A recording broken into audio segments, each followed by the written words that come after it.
રહ્યા છે। ડીજીપીના પરિપત્ર બાદ સુરત શહેર પોલીસ એક્શનમાં આવી ગઈ છે। તમામ સરકારી કચેરી બહાર પોલીસે શરૂ કર્યું ચેકિંગ। હેલ્મેટ પહેરીને આવતા સરકારી કર્મચારીઓનું કરાશે સ્વાગત। હેલ્મેટ પહેર્યા વિના આવતા સરકારી કર્મચારીને દંડ ફટકારવામાં આવશે। હેલ્મેટ પહેર્યા વિના આવતા કર્મચારીઓને મેમો અપાયો। આજથી તમામ સરકારી કર્મચારીઓ માટે હેલ્મેટ ફરજિયાત છે। સુરતથી આ સમાચાર, જ્યાં ડીજીપીના જાહેરનામા બાદ, ડીજીપીના પરિપત્ર બાદ સુરત શહેર પોલીસ એક્શન મોડમાં આવી ગઈ છે અને તમામ સરકારી કચેરી બહાર પોલીસે ચેકિંગ શરૂ કરી દીધી છે। હેલ્મેટ પહેરીને આવતા સરકારી કર્મચારીઓનું સ્વાગત કરવામાં આવશે અને જે સરકારી કર્મચારીઓએ હેલ્મેટ નહીં પહેર્યું હોય તે લોકોને દંડ ફટકારવામાં આવશે। હેલ્મેટ પહેર્યા વિના આવતા સરકારી કર્મચારીને દંડ ફટકારવામાં આવશે અને હેલ્મેટ પહેર્યા વિના આવતા કર્મચારીઓને મેમો પણ આપવામાં આવશે। આજથી તમામ સરકારી કર્મચારીઓ માટે આ હેલ્મેટ ફરજિયાત છે। સરકારી કચેરીએ આવતા જે કર્મચારીઓ છે તે લોકો માટે, તે તમામ કર્મચારીઓ માટે, સરકારી કર્મચારીઓ માટે હેલ્મેટ પહેરીને આવવાનું ફરજિયાત છે। ડીજીપીના પરિપત્ર બાદ આજથી આ નિયમ લાગુ પડી જશે અને ડીજીપીના પરિપત્ર બાદ સુરત શહેર પોલીસ અત્યારે એક્શન મોડમાં આવી ગઈ છે અને તમામ જગ્યાએ તેઓનું સર્ચ ઓપરેશન, ચેકિંગ પણ ચાલી રહ્યું છે। આગામી વધુ વિગતો સાથે અમારી સાથે સંવાદદાતા શૈલેષ ત્રિવેદી આપણી સાથે લાઈવ જોડાઈ ગયા છે। શૈલેષ, અત્યારે ડીજીપીના પરિપત્ર બાદ જે અત્યારે સરકારી કર્મચારીઓ માટે નિયમ જે લાગુ કરવામાં આવ્યો છે અને અત્યારે હાલ પોલીસ પણ એક્શન મોડમાં આવી ગઈ છે, આપ જણાવો અત્યારે ત્યાં શું સર્ચ ચાલી રહ્યું છે અને પોલીસ દ્વારા કઈ કાર્યવાહી કરવામાં આવી રહી છે? સુરત જિલ્લા કલેક્ટર કચેરી ખાતે આજે સવારથી જ આ કાર્યવાહી શરૂ કરવામાં આવી છે। સુરત જિલ્લા કલેક્ટર કચેરી ખાતે આવતા જે સરકારી કર્મચારીઓ છે અથવા તો જે મુલાકાતીઓ છે એ તમામ જેમણે હેલ્મેટ નથી પહેર્યા એમને હેલ્મેટને લઈને અત્યારે અહીંયા સ્થળ પર જ દંડ કરવામાં આવી રહ્યો છે।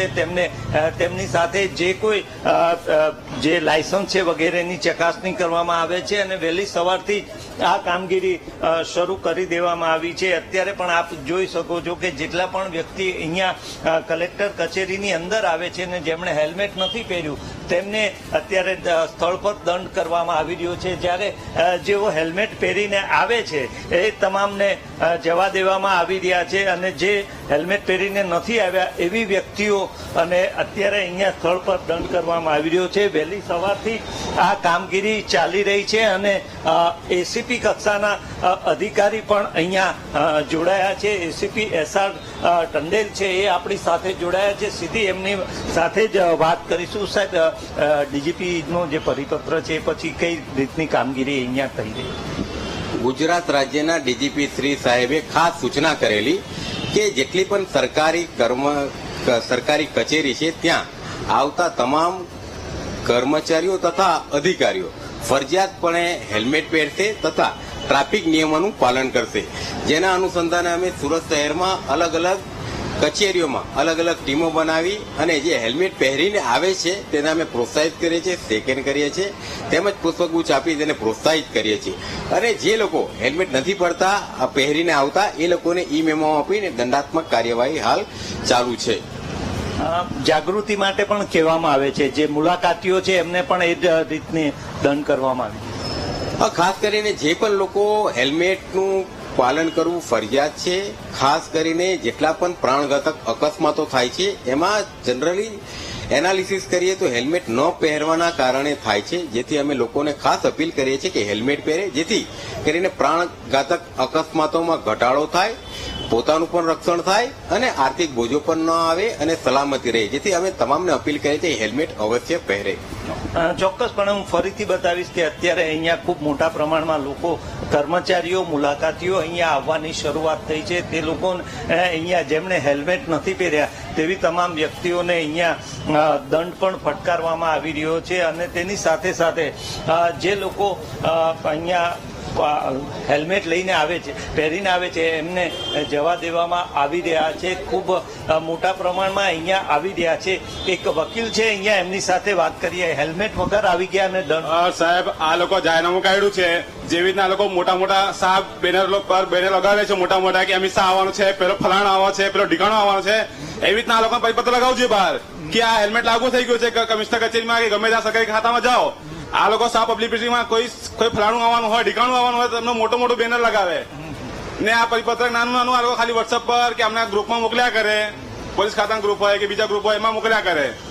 જ્યાં જનતાને ખબર ના પડે, જ્યાં જનતાને ખાલી આ આપે કે 15 તારીખથી હેલ્મેટ લાગુ છે, ત્યારથી બધા ફોલો કરવાના છે. પણ આ જે રૂલ્સ લાવ્યા છે 11 તારીખથી કે તમે સરકારી ખાતામાં જાઓ ત્યાંથી હેલ્મેટ પહેરવાનું છે, આ તો પરિપત્ર આ લોકો રોડ પર જાહેર કરતા નથી કે બધી જગ્યાએ વાયરલ કરતા નથી. ખાલી એ લોકો આપણા ગ્રુપમાં કે પર્સનલી વાયરલ કર્યા કરે છે. ચોક્કસ લોકો પોતાની રીતે પણ જે રીતે એમને દંડ ફટકારવામાં આવ્યો છે અથવા તો હેલ્મેટ પહેર્યા વગર આવ્યા છે તે અંગે પોતાનો આક્રોશ પણ વ્યક્ત કરી રહ્યા છે. સમગ્ર ઘટનામાં ગઈકાલે ડીજીપીએ જે રીતે પરિપત્ર બહાર પાડ્યો, ત્યારબાદ આજે વહેલી સવારથી સુરત જિલ્લા કલેક્ટર કચેરી ખાતે એસીપી એસઆર ટંડેલ સહિતની એક ટીમ અહીંયા હેલ્મેટની ચકાસણી માટે ઊભી છે. જી કલ્પેશ, આભાર સમગ્ર માહિતી બદલ.